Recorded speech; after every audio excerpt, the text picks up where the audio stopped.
il valait Vous, ça. vous estimez en tout cas que c'était nécessaire. Mais c'était nécessaire. Enfin, vous vous rendez pas compte d'une chose, c'est que nous, en tant que policiers, et vous n'inviteriez pas, et je répète, une policière si le sujet, ça n'était que le non-accès par des spectateurs au Stade de France. C'est aussi la question de l'intégrité physique et de la préservation de la paix publique. Et donc, si on fait appel aux policiers, c'est pas pour s'assurer que les gens puissent rester à proximité du Stade de France pour éventuellement y accéder. Ça, c'est le problème de l'organisateur qui a clairement failli visiblement. Non, c'est plutôt de s'assurer qu'on ne se retrouve pas avec des foules amassées contre la grille. Je reprends les propos des supporters de Liverpool hier qui disaient il y a eu des personnes qui commençaient à étouffer. Et notamment à ce moment-là, puisqu'il n'y avait plus de préfiltrage, des personnes qui en ont profité pour s'en prendre à la foule et notamment pour racketter, voler, agresser.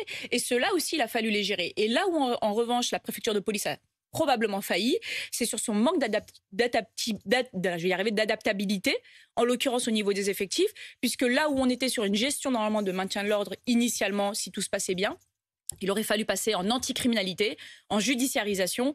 Et pour le coup, je pense qu'on a un petit peu abandonné les supporters à leur sort. Les policiers ont fait comme ils pouvaient sur le terrain, mais au-dessus des policiers, il y a des donneurs d'ordre. Et à eux, qui pour le moment n'ont pas encore pris la parole, il va falloir leur demander pourquoi les supporters ont été agressés avec des policiers qui étaient quasi interdits d'intervenir.